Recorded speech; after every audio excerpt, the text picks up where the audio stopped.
Welcome to America's Heroes Group. Welcome back to America's Heroes Group and our roundtable with our partner, the Veterans Legislative Voice. February is Black History and American Heart Month. Today is Saturday, February 11th, 2023. Our host is Kelley. I'm Sean Claiborne, the co-host, Army National Guard veteran.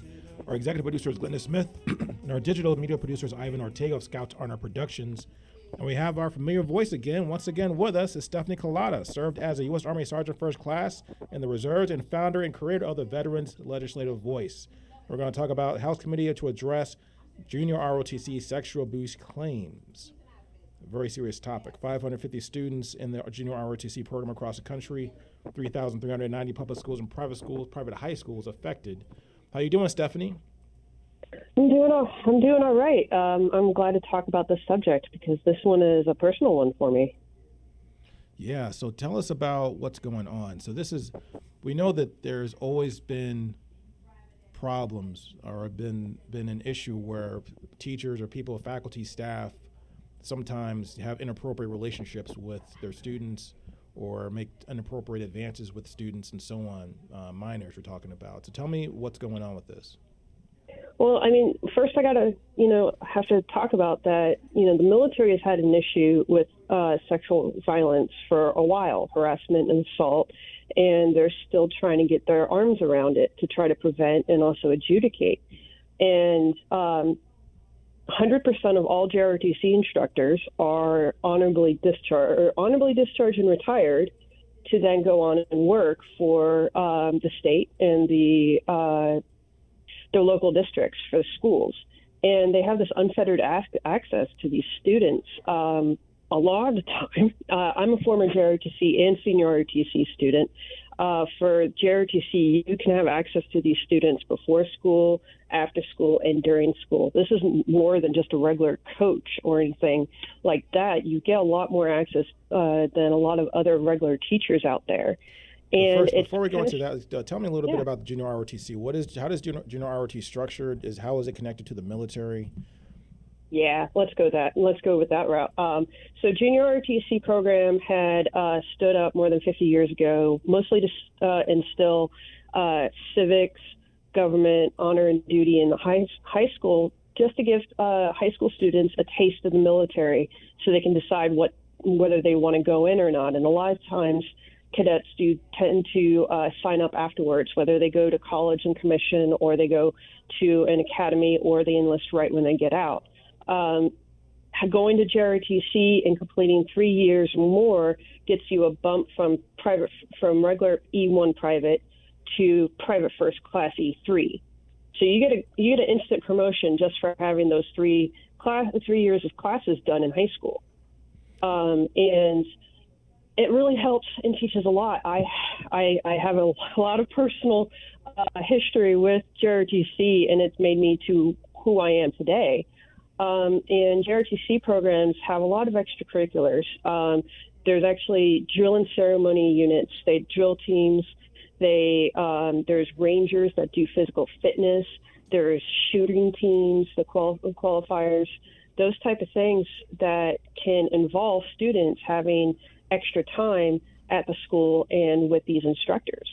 And from when you went through JROTC, how did it affect you and what made you join JROTC yourself?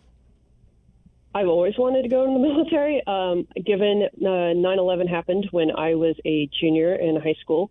And so I was 2.5 years in on my ROTC program. And it really has made me who I am today. The ROTC instructors that I've had are now friends of the family. Like my dad went on to really work with my old instructor on much more things after I had graduated and left. And so, yeah, it's a very interesting family that you get when you go through a program and you have these great people that with all of this military experience. I had the instructor that I'm mostly talking about used to be a JAG officer, and he taught us so much more than just what we needed in the regular classroom. He taught us how to be a leader. He taught us how to work in teams of multiple people with different personalities. He actually taught us manners and how to address people and all of the things to make us into great professionals when we leave high school. He even taught us how to write checks. Wow. So when when you start an ROTC program at a high school, from my understanding, you have to have one non-commissioned officer and one officer. Correct. So majority of these instructors are also male, by the way. I wanted to point this out. Okay. So how does that relationship go bad? You had a great relationship with your instructors. How does it go bad where things turn sideways? Walk us through that step now of the problem, and how pervasive is this problem? It's a very pervasive problem. So these the NCO and the uncommissioned officer, they have a ton of access to these students, high school students, these minors, and a lot of times unsupervised. There's many times where there's probably 100 students in an area where we're doing our classes and different things, and there's only 2 instructors, only 2 teachers for these almost 100 students. And at times it can go as large as the entire program in one location a couple of times a year, and you only have 2 people. At times when they do the extracurricular activities, there are sometimes chaperones. They do encourage and try to get some. It's often not required. A lot of the people that had made the complaints, sex abuse, had actually said that some of these instructors had extra time with these students outside of the classroom, where there's very much supervision. Some of the attacks have happened when the instructors are giving these students a ride home. Many of these students are from low-income areas, high poverty, and also minorities. So when they're in these situations, they think they're going to go into the military because that's how they're going to get that leg up. They're going to get training, they're going to get school, and everything like that. When these things happen to them, they worry that these instructors can prevent them from going in the military. They don't understand or know how much access these instructors may have to lock them out or actually give them a bad experience or, mark on their record before they even get in. There's one cadet that had filed a complaint, and they actually had convicted the perpetrator for the sex abuse, and she was restricted from going into the Coast Guard because of the trauma that she endured. So walk me through this again. You said there was a person reported someone who had an inappropriate contact with her, whether it be an inappropriate relationship or maybe made a sexual advance or whatever. She was prevented from joining the Coast Guard?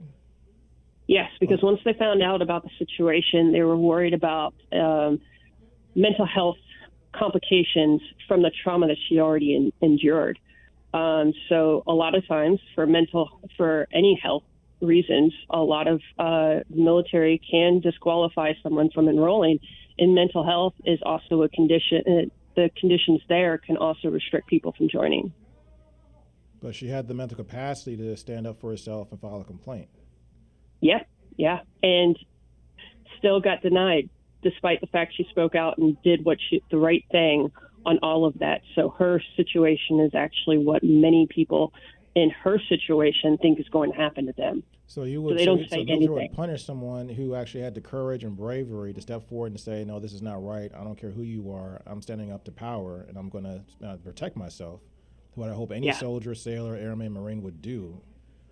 She gets prevented from serving the country I guess you would prefer someone to cower and be fearful and be worried and be molested potentially. Actually, there was one case that one instructor had told his victim that she needs to be sexually conditioned to these actions against her because that's going to happen when she goes in the military.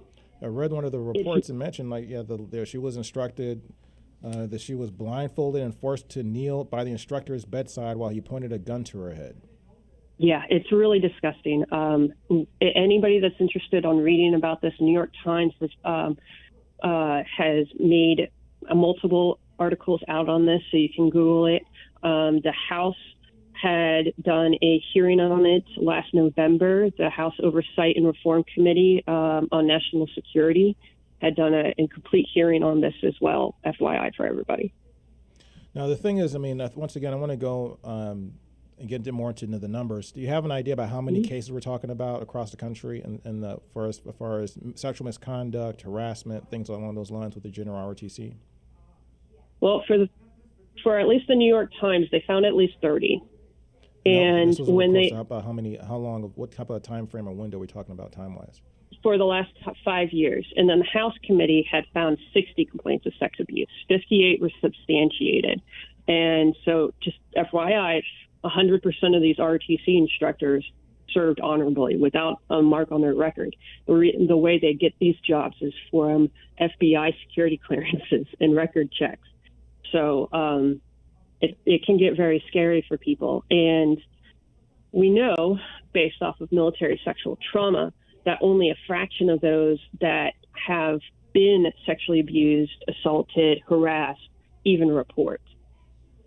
Correct. And so we got to think of this is only the tip of the iceberg. 60 doesn't sound like a whole lot of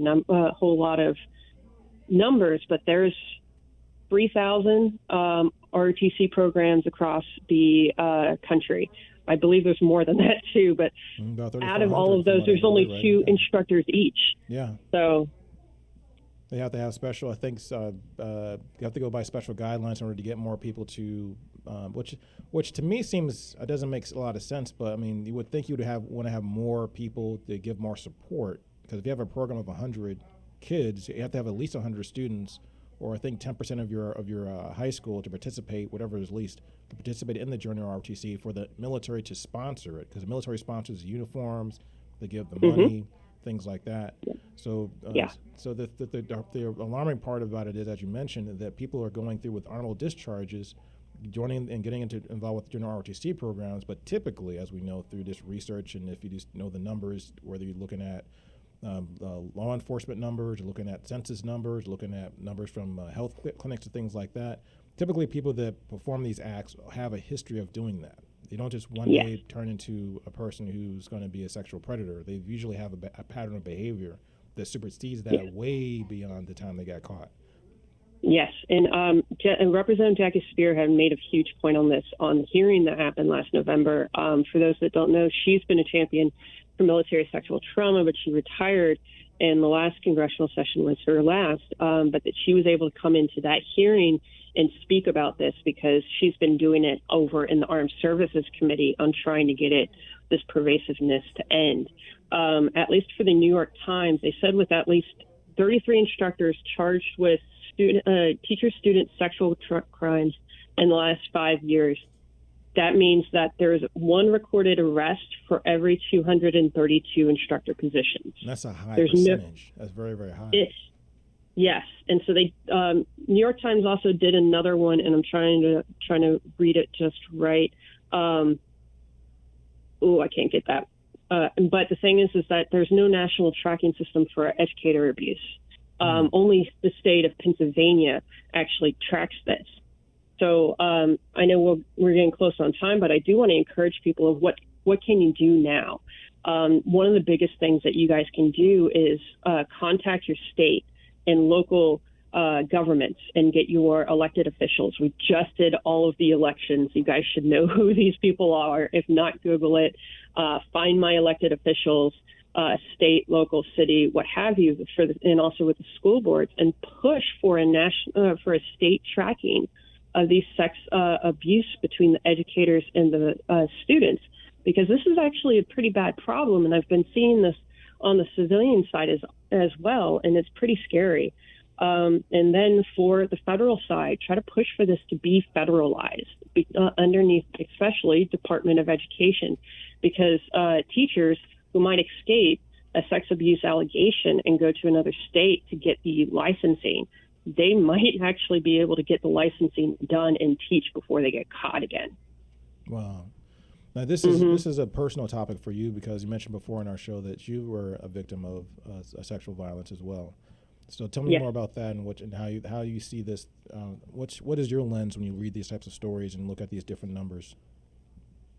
It really worries me because, when I went through my trauma was before the military really started harping on Congress and government and outside sources have been harping on the military to do this, because this was prior 2013-14 when all the congressional hearings were happening.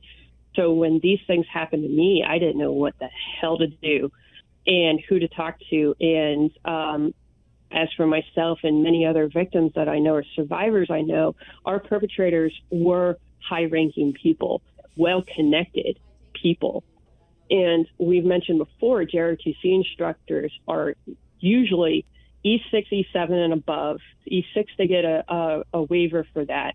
And then for commissioned officers, they're captains and above. So they've been in the system. They should have a clean 20-year record, but a lot of these people are able to retire honorably despite the fact that they may have allegations against them because of the good old boy system that we've had. So what do you think is going to happen at this point? What do you think the military is going to start to really look into this? Because once again, we know that in school systems there's always a problem with teachers, vendors, people that work in staff, even students abusing other students. I was doing research in this story. I was appalled to understand that a lot of people children, we're talking about children, students, particularly high school students, who have been sexually assaulted or even to the point of rape, having to go back to class and sit in the same class with the person that raped them. Yes, every single day, and then be graded and lots of other things while they're there. And it's very traumatic and it's very difficult. And there's a reason why there is a mental health crisis for teenagers right now as well, and also those that are veterans and military. To me, based off the numbers and the studies that they've done, the military really hasn't gotten their arms around it yet. They've done some good improvements, but it's going to take about 3 to 5 years for all of this stuff to take effect. And honestly, many advocates like myself believe that the military has yet to do enough, and Congress has yet to do enough to actually make a real positive effect here. There's still so much more that they need to do to really be able to capture all of the perpetrators, prevent it, and adjudicate all of those issues. So what legal responsibility does the school have? Because from my understanding, school districts typically, schools in general, are charged legally by the responsibility to provide a safe place for the children in their care. Because they're taking custody of these children and they're watching these kids, they have a legal responsibility. Yes, they do. And they can, and parents of these victims can file civil litigation suits against these schools, the school districts, and anyone that had knowledge of the issues going on and doing nothing about it. Yeah. So to give if us only they can do that against the military for not doing anything against those instructors before they got out. That would be the best thing. I wanted to hear more about your story. Can you tell us a little bit more, if you're so inclined? I'm not trying to pry. If you don't want to talk about it, that's fine. But if I have permission to ask you, can I ask you to tell you more about your story, about what happened to you? Okay. So there was multiple attempts, and then one of the completed attempts that's happened to me was someone that I had trusted.